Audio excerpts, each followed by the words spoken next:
Hayengdagi hawraga numit mangani chupna pangthokadawriba Hindu lining chatpasingi khwaidagi chawba machugi kumhai ama oiriba Yaoshang manungda Thoubal districta makhal khudingmaki pamdaba thodok thoktanaba district police na Cheksin thorang lokhatpa hokre. District police na lokhatliba thorang asida district asigi Miyamda su saugatpiduna handaki Yaoshang kumhai asi ingna chingna pangthokpa misimina yaudaba amadi nungaina pangthoknaba hotnaminasi haina district asigi SP Jogeshchandra Haobijam na Miyamda paujel pirakli.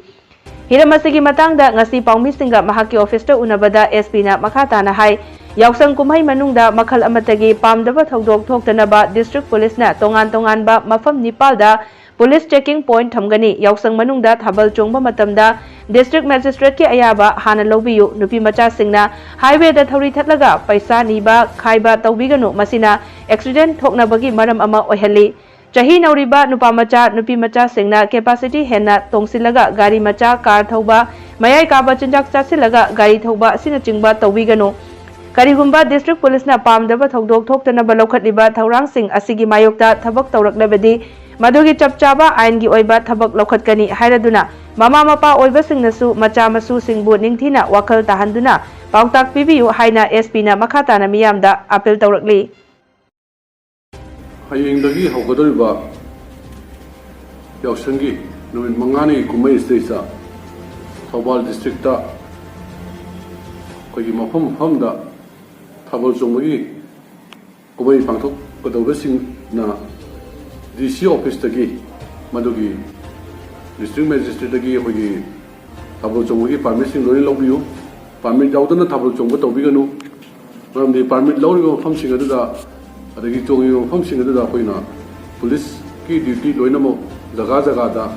ko loinamo detail tawraga duty tawgadoribani aduna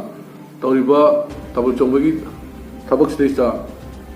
Kumhei stage koina problem amtang thoktabi karimta thoktabi tawnaba siliba stage Miyamna ada sili langliba Miyamna su koina cooperation pibiyo loina akoi mama pa singna sahi noi bangang singda gari thawndana ba madum tang tabiyu aduga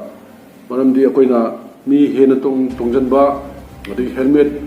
uptabi gari thawa chatpa akoi traffic police na mafam nipanda akoi check point semaga akoina hojik madu festival manung sida akoi drive am sathajagani aduna sahi noi bangang singna masing hena tongjanlaga gari da over capacity tawga masim su tawbiganu aduga gari thawriba singna masa da helmet loina upiyo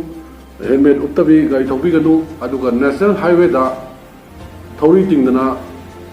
paisa munbagi thabak masim daga tawbiganu maramdi maduda accident thokpagi sang asi yamna wangkhale aduna gari thawpaga aduga lambi thachanba traffic ta problem oiba adai accident thokpa masi gumsu yawbanate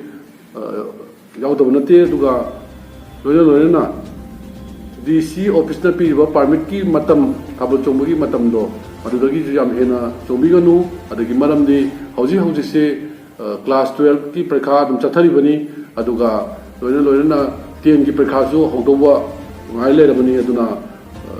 masigi matam ju ngam chapi oina masim tamayam thamjage aduga police na tawba thabak sing sida praja miyamna cooperation pibiyu aduga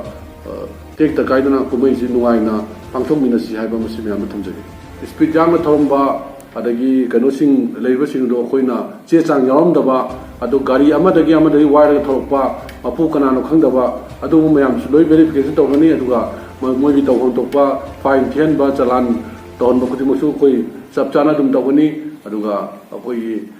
nisa chasan thakchalaga